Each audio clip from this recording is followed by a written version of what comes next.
Assalamualaikum warahmatullahi wabarakatuh. Shalom, namo buddhaya, Om Swastiastu, salam kebajikan bagi kita semua. Perkenalkan, nama saya Victor Mahendra dengan NIM 21010914168 kelas A. Di sini saya akan mempresentasikan studi kasus Value Engineering kasus 2, yaitu pada 25 Avenue dan Union Pacific. Pertama, kita masuk pada fase informasi.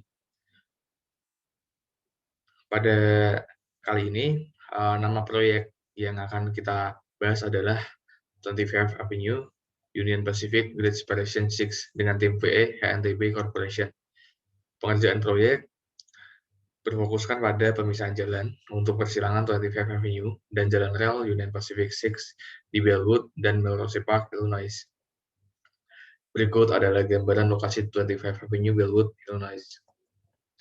Pemilihan waktu studi. Studi value engineering dilakukan pada saat pelaksanaan proyek mencapai hampir 30% dari keseluruhan pengerjaan proyek, di mana tim desain dapat mengimplementasikan rekomendasi sebagai bagian dari konsep lanjutan dari proses evaluasi.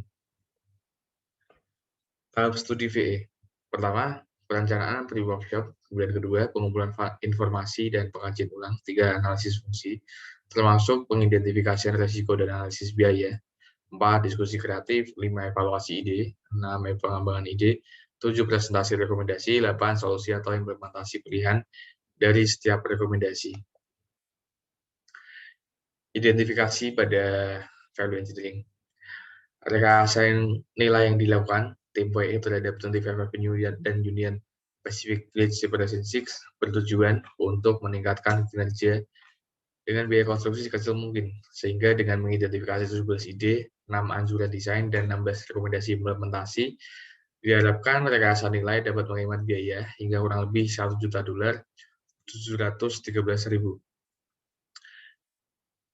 Berdasarkan hasil evaluasi kinerja dan biaya, ide-ide ini bermula dari analisa terhadap biaya konstruksi, mengidentifikasi wilayah-wilayah yang kemungkinan terjadinya resiko terkait jadwal yang dapat mempengaruhi kinerja dan biaya konstruksi, serta mendiskusikan hasil yang diharapkan dapat dicapai melalui studi rekayasa nilai. Deskripsi proyek. Pertama, adanya persilangan jalur kereta api dengan jalan raya pada 25 Avenue dan Union Pacific yang mengakibatkan adanya tundaan pada jalan raya yang menyebabkan antrian. Sekitar 19.000 kendaraan melewati persilangan jalur kereta tersebut, dan lebih dari 3.500 kendaraan tertunda akibat pergerakan kereta yang tinggi tiap harinya. Sekitar 28.400 jam dihabiskan pengendara pada tundaan tersebut per tahunnya. Maka dibangun overpass. Overpass tersebut akan terdiri dari 2 jalur per arahnya, dengan panjang proyeknya mencapai 2.000 kaki di sepanjang 25 Avenue dan 525 kaki di Grand. Identifikasi kendala. Tujuan proyek dan kendala didiskusikan dulu melalui workshop studi value engineering. Identifikasi kendala ada beberapa hal, yaitu pertama, menghindari pengaruh terhadap fasilitas rel existing, kemudian meminimalisir pengaruh terhadap lalu lintas, kemudian kendala di lokasi dan yang terlihat, kemudian penyesuaian jadwal, pembebasan lahan, relokasi utilitas, akses ke usaha setempat, koordinasi stakeholder, validasi dari izin lingkungan sebelumnya, persetujuan dari federal, koordinasi ICC, kemudian Badan Keuangan, ICC IDOT RR fase 3, IDOT fase 2, kemudian ada badan setempat IDOT Federal CMIK fase 1, kemudian tidak boleh mengganti batas proyek utara sampai selatan. Kemudian ada masalah NTP untuk kontraktor pada 15 Oktober 2013, kemudian persetujuan persiapan kontrak oleh Melrose Park pada 23 September 2013, kemudian ada penawaran yang dibuka pada 30 Agustus 2013, kemudian iklan penawaran pada 8 Agustus 2013. Kemudian ada kendala pada material, retaining walls, dan penggunaan pembayaran barang IDOT. Berikut adalah lokasi saluran pembuangan di 23rd Avenue. Dan ini adalah gambar kondisi existing sistem drainase dan layout konsep sistem drainase yang diusulkan. Kemudian tahap workshop. Workshop membahas tentang ulasan proyek, kemudian jadwal dan biaya, konfirmasi desain dan kriteria analisis, penghematan biaya, kemudian ada cara meminimalisir gangguan, kemudian ada pengurangan dampak pada penduduk, dan penentuan penjadwalan. Masuk kepada tahap fase analisis fungsi. Pertama yaitu mengidentifikasi users, owners, dan stakeholders. Pengguna atau users adalah menggunakan atau memelihara proyek. Kemudian owner adalah bertanggung jawab secara finansial untuk pembiayaan proyek atau mengatur proyek tersebut.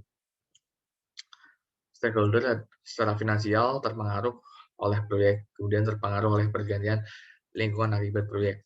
Intinya adalah seorang tim VA harus bisa menempatkan posisinya pada posisi yang terbaik dalam memberikan suatu pertanggungjawaban pada kepentingan ketiga poin tersebut. Kemudian ada kebutuhan dan keinginan. Tim studi VA mengidentifikasi beberapa kebutuhan dan keinginan dari pengguna, owners, dan stakeholders dari proyek ini. Kemudian kebutuhan adalah fungsi yang harus terpenuhi oleh proyek dan berpengaruh untuk pengguna, owner, dan stakeholder. Sedangkan keinginan adalah fungsi yang tidak terlalu diperlukan dan tidak harus terpenuhi bila biaya tidak berpengaruh besar atau tidak melanggar batasan. Intinya adalah kebutuhan merupakan sebuah prioritas bagi tim studi VA daripada keinginan, seperti itu. Kemudian cost estimate dan cost analysis. Di sini tim VA menggunakan analisis Pareto untuk proyek 35 Avenue dan Union Pacific. Tim VA ini menggunakan analisis Pareto dengan analisa biaya, mengurutkan komponen konstruksi dari biaya, lalu mengaplikasikan prinsip 80% dari penghematan biaya yang berasal dari 20% biaya teratas. Analisis Pareto ditunjukkan dalam tabel berikut ini. Kemudian masuk ke fase pengembangan. Di sini ada ENV1, yaitu meninjau ulang pertimbangan akses untuk Cozy O'Brien, dan logam gabungan untuk menilai kebutuhan yang dibutuhkan untuk reevaluasi dari NEPA. Keuntungan memenuhi prosedur peninjauan ulang lingkungan ESR dari federal. Kerugian adalah memerlukan banyak waktu dan usaha. Berikut adalah gambar konsep desain untuk akses logam gabungan dan gambar desain alternatif untuk akses logam gabungan. Kemudian ada row 1, yaitu mengembangkan jadwal pembebasan lahan yang diperlukan untuk konstruksi. Keuntungannya adalah meningkatkan jadwal penawaran dan konstruksi, dapat mengidentifikasi aktivitas jalur yang penting, kemudian kerugian tidak ada. Kemudian ada row 2, di sini tim VA mengembangkan rencana untuk mempercepat proses pembebasan lahan. Keuntungan adalah memadatkan jadwal untuk pengimplementasian proyek sehingga waktu konstruksi berjalan lebih efektif. Kerugian tidak ada. Kemudian ada satu, di sini mengembangkan jadwal bekerja secara mundur, yaitu dari belakang, yang dimulai pada tanggal mulai konstruksi secara lebih rinci. Keuntungan dapat menetapkan capaian bersama, kerugian tidak ada. Kemudian ada set 3, yaitu mengembangkan pendekatan tim untuk mengurangi jumlah dan durasi pengulangan review rencana. Keuntungan menetapkan pencapaian bersama, memperkuat pendekatan tim untuk mengerjakan proyek hingga selesai. Kerugian, ada kemungkinan waktu pemrosesan tidak mengikuti standar IDET. Berikut adalah gambar penjadwalan yang direncanakan oleh row 1 dan 2 serta Shadley. Kemudian ada STM 1 dan 2, yaitu meninjau ulang saluran drainase air hujan dan desain yang dilakukan untuk mengurangi masalahnya. Keuntungannya adalah dapat mengurangi biaya, mengurangi detention yang diperlukan untuk mengatasi masalah sesuai berdasarkan desain yang telah ada. Kontrak yang lebih kecil dapat meningkatkan partisipasi DPE, kerugian tidak ada. Kemudian ada STM 3, yaitu pemindahan lokasi fasilitas penahan debit saluran. Keuntungannya adalah dapat mengurangi biaya, mengurangi persyaratan penahan, dan hasil dampaknya. Kerugian adalah kehilangan kegunaan lahan yang diperoleh apabila penahan diperlukan. Berikut adalah gambar dari rekomendasi STM 1 dan 2 terkait analisa drainase. Dan garis merah adalah fokusan analisa drainasenya. Kemudian di sini ada gambar STM 3 terkait analisa drainase pada detention culvert. Kemudian ada step 4, yaitu mengkaji penggunaan pembatas lubang got dengan keuntungan dapat mengurangi biaya, meningkatkan kemudahan konstruksi, dan kerugian tidak ada. Berikut adalah gambar analisis drainase step 4 yang berfokus pada perhitungan got yang efektif. Kemudian ada step 2, mengevaluasi kembali kedalaman BIM pada rentang utama jalan. Keuntungan dapat mengurangi biaya sesuai dan dapat dilakukan berdasarkan desain yang telah ada. Kemudian ada STR 3A, 3B, 3C, dan 3D.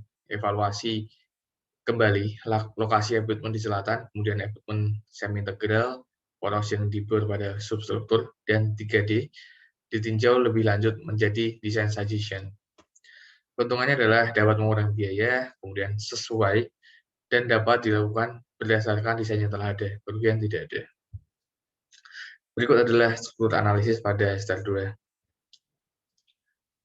Kemudian berikut pada STR 3A, berikut pada STR 3C, dan lanjut pada STR 4, yaitu mengevaluasi kembali desain dinding penahan tanah berdasarkan tipe dan lokasi existing.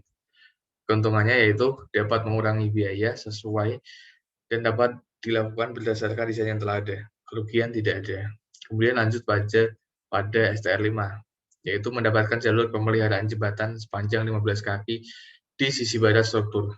Keuntungan adalah menyediakan ruang sebagai akses untuk alat pemeliharaan struktur di masa depan, menyediakan ruang untuk relokasi sementara utilitas selama konstruksi, menciptakan ruang untuk relokasi permanen utilitas setelah konstruksi. Kerugian membutuhkan dana pembebasan lahan tambahan, dapat mempengaruhi gedung Koji O'Brien yang terletak di barat laut Grand Street dan 25 Avenue.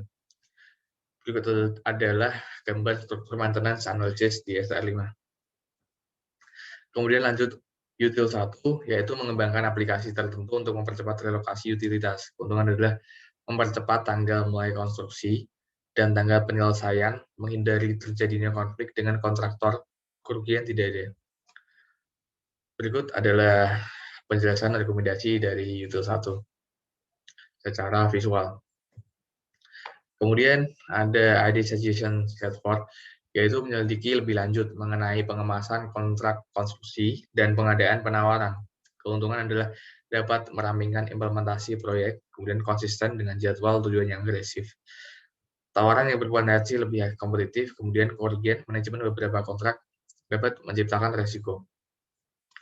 Kemudian ada idea suggestion STR 1, yaitu menerapkan konsultan peer review untuk rencana desain struktur, mengurangi total waktu peninjauan bridge oleh IDOT.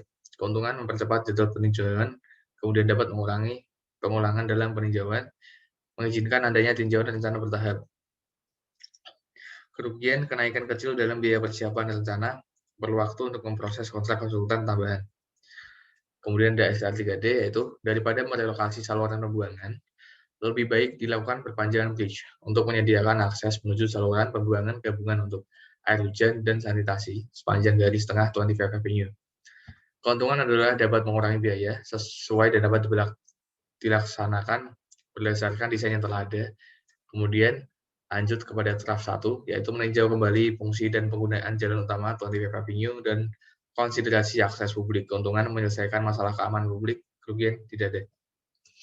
Kemudian lanjut kepada idea suggestion draft 2, yaitu meninjau kembali usulan pemutaran jalan, yaitu detour, yang melalui North Avenue. Keuntungan sesuai dan dapat dilakukan berdasarkan desain yang telah ada, kerugian tidak ada. Kemudian ada idea suggestion ada 1, yaitu trotoar harus memenuhi persyaratan desain dari BLR ADA. Keuntungan memenuhi persyaratan desain saat ini, kerugian tidak ada. Kemudian implementasi dari tim PE untuk proyek 25 Avenue dan Union Pacific adalah IDOT diperlukan untuk melaporkan hasil rekayasa nilai ke Federal Highway Administration atau FHWA setiap tahunnya. Untuk memenuhi persyaratan laporannya, sebuah formulir persetujuan rekomendasi rekayasa nilai diberikan pada badan laporan. Terima kasih. Untuk kurang lebihnya, mohon dimaafkan, dan sekali lagi terima kasih.